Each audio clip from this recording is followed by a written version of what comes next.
percepção primeira, né? Depois de vencido a dificuldade do... A primeira dificuldade foi tentar controlar o pensamento. Quando eu começava a tentar ficar quieto, sempre vinha os pensamentos com relação à minha empresa e ficava a cabeça tentando pensar em trabalho e não conseguia segurar. Vamos refletir um pouco a respeito disso. Porque a gente comentou isso, né, depois da primeira aula, né? Uhum. Esse é o estado normal de qualquer ser humano. É por isso que os indianos chamam a meditação de concentração. Quem fala meditação somos nós aqui, né? A gente que chama de meditação. Eles chamam, pelo menos na corrente indiana do Sri Aurobindo, chama de concentração. Então, a partir do momento que você concentra o seu pensamento num ponto, você necessariamente bloqueia a profusão de outros pensamentos. Agora, é normal ficar sem pensar, mesmo em estado de meditação. Isso já tem, tranquilo, já tem experiências, exames de ressonância que mostram que ninguém, mesmo monges tibetanos em meditação profunda e freiras católicas em oração fervorosa, devocional, não ficam sem pensamento. O grande segredo é, o pensamento vai fugir. Traz ele de volta para aquele ponto que você estabeleceu como ponto de concentração. E o ideal é que esse espaço de fuga vá se alongando cada vez mais. Vai demorando mais para fugir. Mas que ele vai fugir, ele vai. Agora, traz de volta. É uma atenção, ou seja, uma concentração, mas ao mesmo tempo com o desafio de afrouxar, de relaxar. Você concentra, mas não fica rígido ali. Você concentra com complacência. Eu acho que esse termo é um termo bem adequado. Você é rígido na investigação, disciplinado, mas ao mesmo tempo complacente consigo mesmo. Essa é a maior dificuldade, mas se consegue.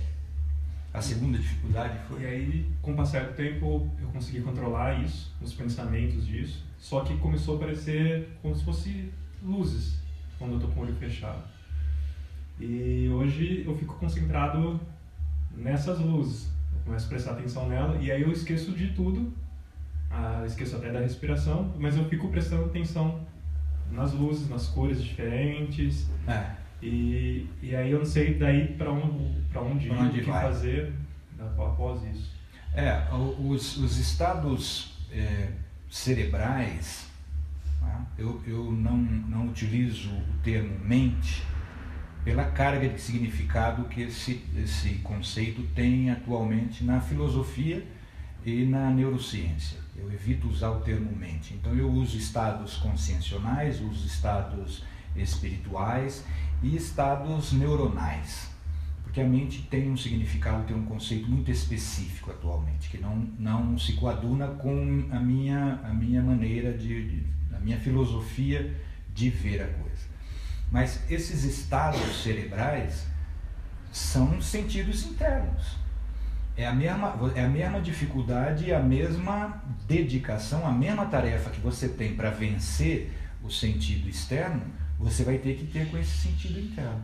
Então, se no momento que está te desviando a atenção são esses flashes de luzes que você tem decorrência de impulsos do córtex visual, né, autonomamente, porque isso é autônomo, você vai ter que fazer o mesmo exercício. Vão aparecer as luzes? Não, elas não me interessam agora. Eu vou voltar aqui para o meu ponto de concentração. E assim vai ser uma dor nas costas, assim vai ser de repente, se você esqueceu, deu uma fominha, opa, não deu meu tempo ainda. Porque meditar é disciplina, viu, doutor? Tem que ser ruim, né, querido? Tem que ser muito ruim, porque senão a tendência nossa é parar na frente da tela. O dia que a televisão, além da visão, da audição, começar a soltar cheirinho, aí nós estamos lascados, porque ela vai dominar 3 sentidos nossos. Por enquanto ela domina só 2, e vê como é difícil vencê-la. A hora que aparecer um pudim de leite lá e vira aquele cheirinho de baunilha saindo, não vai demorar muito não, você vai ver só. Os caras da informática são muito eficientes. O drama nosso é esse. A dificuldade primeira minha foi dominar o corpo. Por isso que o yoga se dedica muito à prática física. O asana, o assento, o autoconhecimento é um conhecimento do seu corpo também. Conhecer os limites do seu corpo. A gente estava conversando agora aqui no começo do intervalo, a Yara disse que põe o pé no pescoço, né, na cabeça assim. E nunca fez yoga, nem fez balé. Na última encarnação dela dá para saber onde é que foi.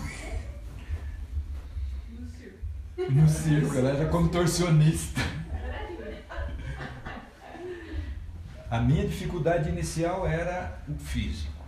Sentar e ficar parado 5 minutos fisicamente, para mim já era um drama. Se eu não estivesse dormindo, ou não estivesse vendo qualquer coisa. Depois o pensamento. Vencer o pensamento é o mais difícil. O pensamento eu só consegui vencer vencendo relativamente a ansiedade. Porque é a ansiedade que faz com que nós fiquemos pulando de pensamento em pensamento. E para vencer a ansiedade, isso depende de conhecimento, filosofia de vida adequada. Agora vamos falar um pouco em termos de que vai ser, a partir do momento em que você vai avançando no estágio, né, na capacidade de meditação, a hora que você cessar essas influências, essas afecções meramente orgânicas, né, seja do sentido interno, externo, seja do sentido interno, nós vamos deparar com um momento que é muito significativo, que são imagens. Vão começar a vir flashes a partir do momento que a sua prática começar a ser eficiente, que você vencer as afecções dos sentidos, que você vencer a profusão de pensamento, que você concentrar e relaxar e conseguir um estado de apaziguamento bem eficiente, você vai sair do corpo. Este é o segundo passo do estado da meditação eficiente. Você vai sair do corpo. E ao sair do corpo, vamos voltar para a filosofia do Platão, né? Você traz conhecimentos de outras existências. Ou, ainda que você não seja reencarnacionista, você vai ter que administrar o fato de ser uma instância consciencial independente do corpo. Isso é um nó para a filosofia materialista, porque o Kant já deduziu isso e ninguém consegue vencer os tais dos conhecimentos inatos. Há determinados conhecimentos, há determinadas ideias, por exemplo, que o Kant concluiu, falou, olha, o Kant foi o filósofo do século XVIII que investigou a filosofia do conhecimento ao seu extremo. Pegou a filosofia do Aristóteles e destrinchou e ampliou e chegou a conclusões até agora não superadas. E uma das suas conclusões é de que todo ser racional traz conhecimento inato.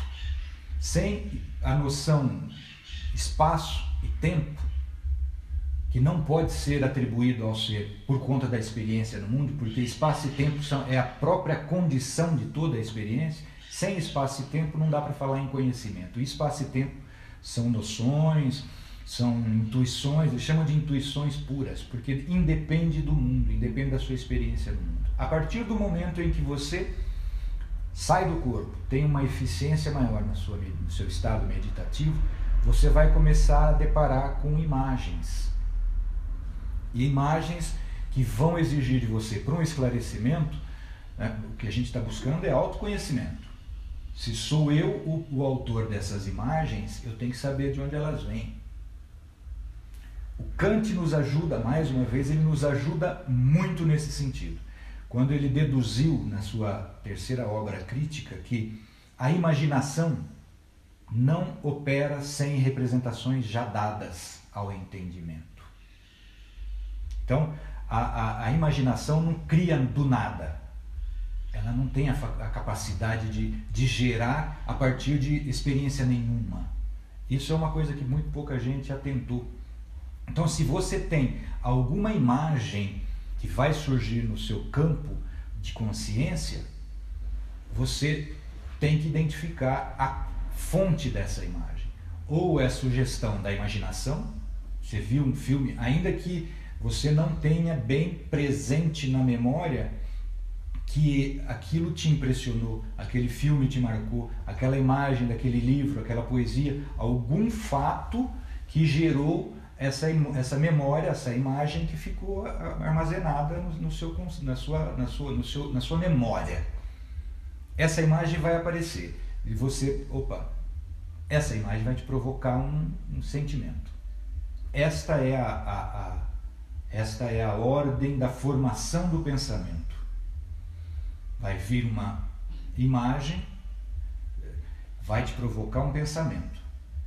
Qual é a causa dessa imagem? Porque isso pode ser e esse pensamento vai gerar emoção, vai gerar drama, ou vai gerar uma novela. Tá? Então você tem que identificar isso, para que você... O primeiro impulso nosso, se a imagem é uma imagem agradável, você se deleita com ela e continua na meditação. Mas se é uma imagem que te causa pavor, e vai aparecer, como é que você vai lidar com isso? E aí o processo de autoconhecimento, o processo de meditação, ao invés de ser uma tarefa libertadora, ela vai gerar conflitos, ela vai gerar dramas, ela vai gerar traumas. Este é o ponto que a maioria das pessoas que busca essa técnica, essa prática, não consegue esclarecer. Então fica no primeiro estágio só, naquele estágio de que é algo que vai te dar uma tranquilidade ali, mas não vai resolver os seus problemas existenciais. Agora, se você tem uma... eu venho de uma família a religiosa, né? Que não tem uma religião, não é ateia, mas é a religiosa. Então, quando você fala para mim que quando você está no processo de meditação, você consegue bloquear os sentidos, né? E você sai do corpo, para mim, não consigo materializar o que seria esse sair do corpo. Você consegue me explicar? Muito obrigado pela pergunta, porque ela é a oportunidade para esclarecer. Se você tem uma posição, uma filosofia de vida absolutamente materialista, o que é materialista? Do ponto de vista biológico, mais propriamente falando hoje, mais adequadamente falando, biologista. O que é uma filosofia de vida biologista? É aquela que considera o ser humano, exclusivamente do ponto de vista biológico. Eu não existo antes da fecundação do óvulo, eu não existo depois da cessação das funções cerebrais. Ou seja, a vida, minha vida, é limitada por esse campo. Ela tem um início demarcado no tempo, que é a fecundação. Outros até consideram, o existencialismo considera a partir do nascimento com vida. Né? Mas para estender um pouco mais, eu levo o biologismo, a filosofia materialista de vertente biologista, à fecundação. E a cessação das funções cerebrais, as cessações das funções cerebrais. Se você religioso, não significa que você não se entenda como um ser, uma instância para além do corpo.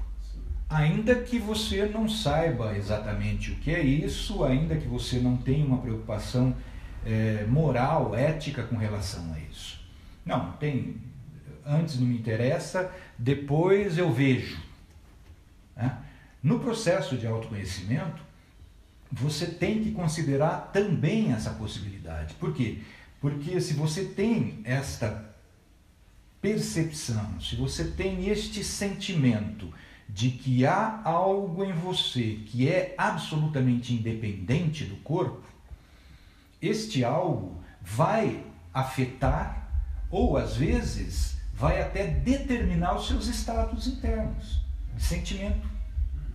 Então, quando eu digo eu saio do corpo, eu já estou partindo de uma filosofia de vida espiritualista, dentro do vasto campo do espiritualismo, porque o espiritualismo é um campo o gênero dentro do qual se congregam várias outras espécies de pensamento religioso ou filosófico.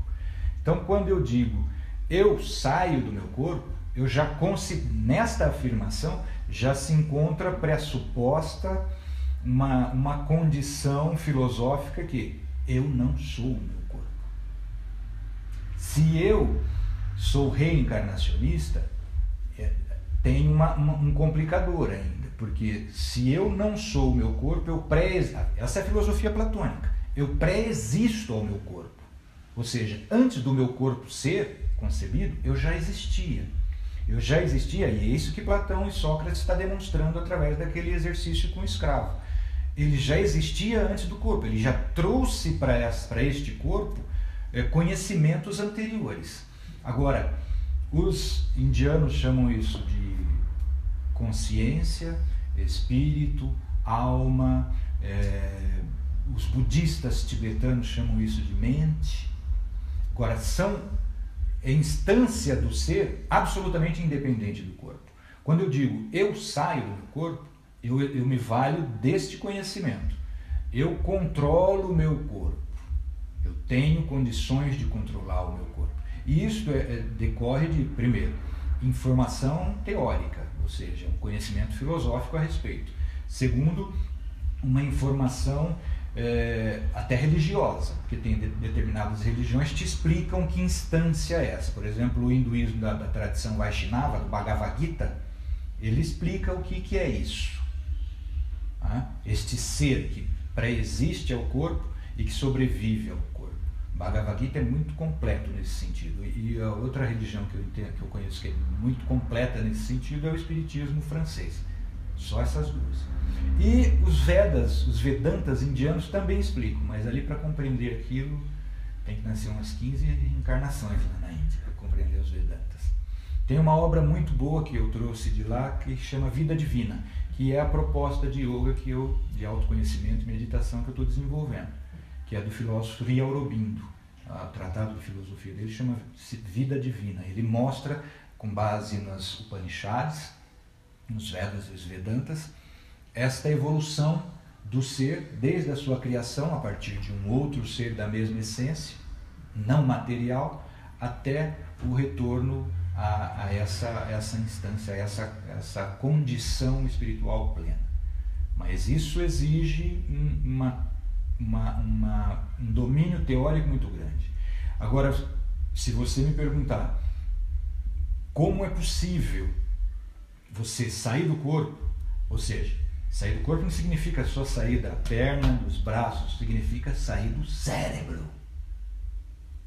Se você me perguntar como é que sai do cérebro e conserva memória, conserva sentimento, conserva conhecimento, emoções, aí já exige um aprofundamento, pelo menos nessas duas filosofias, ou no espiritismo francês ou no Bhagavad Gita da tradição Vaishnava, porque ali explicam que este sair do corpo não significa que não exista algo que está ligado, não faz parte do nosso estudo aqui, mas é a base do nosso estudo, porque isso faz parte mais de estudo religioso.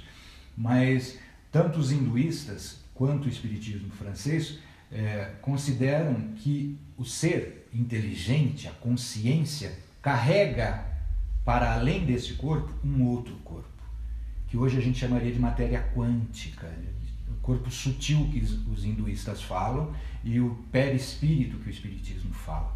Seria o corpo sutil, o corpo constituído de matéria que é organizado, é moldado, é organizado e sustentado pela consciência, que os indianos chamam de consciência e que o espiritismo chama de espírito. Então este ser que é independente da matéria conserva um corpo de semimatéria que faz a ponte entre ele, o ser, e o corpo físico. Então, quando você abandona este corpo, você faz isso todas as noites. Quando você dorme, você sai do seu corpo e você se utiliza somente deste corpo sutil. É neste corpo sutil que a inteligência organiza memória, sentimentos, conhecimento. Então, sair do corpo nesse estado do sono. Isso a gente vem desenvolvendo, vem evoluindo com a própria evolução do corpo biológico. Então esse é um estado que nós aprendemos fazendo isso, né, segundo a teoria reencarnacionista, milhões de vezes, como nós já fizemos. O grande segredo, o grande desafio é realizar isso com o corpo acordado. Isso é meditação. Vamos fazer mais um exercíciozinho para a gente fechar?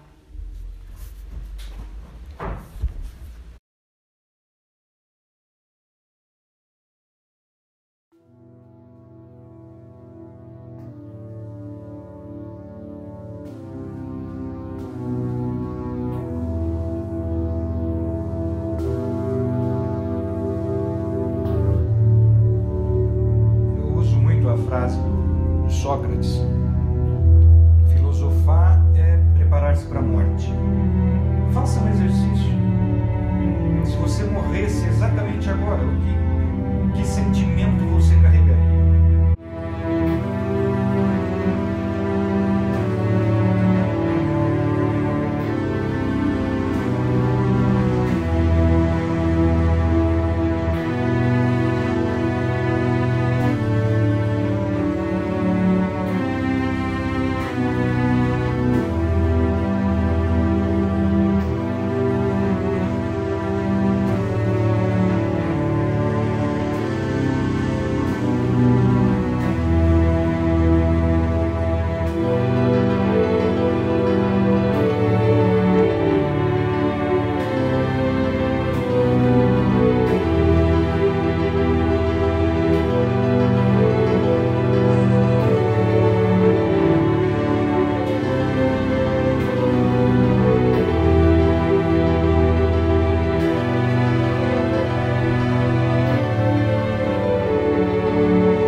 Buda diz que a causa de todo o nosso sofrimento é o apego. A meditação é um exercício de livrar-se do apego.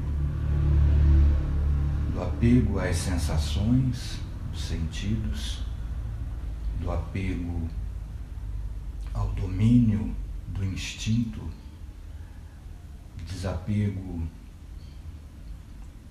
do instinto de comando.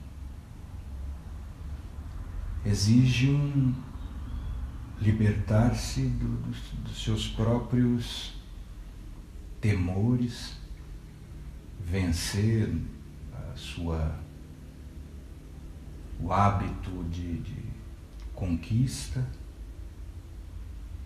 Na verdade, é um desapego à própria persona.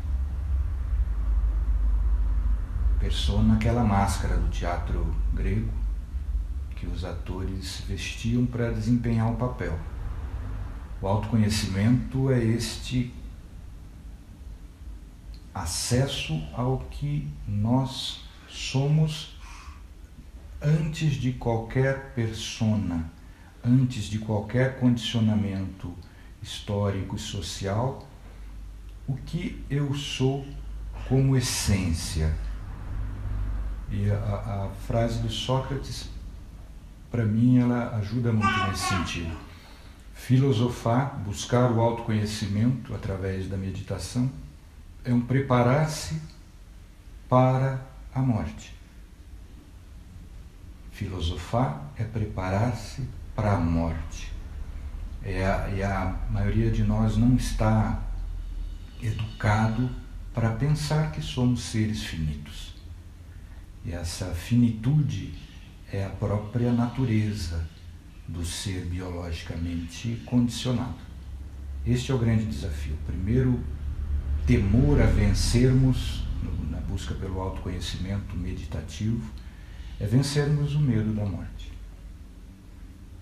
Isso exige muita dedicação, muito conhecimento, muito estudo e principalmente muito mergulho dentro de si mesmo, porque se nós formos eficientes nesse mergulho, nós vamos conhecer instâncias cognitivas, instâncias mnemônicas, instâncias sentimentais dentro de nós que nenhuma experiência de mundo foi a sua causa. Esta é a convicção a que eu tenho chegado nessa busca por autoconhecimento auxiliado pela meditação.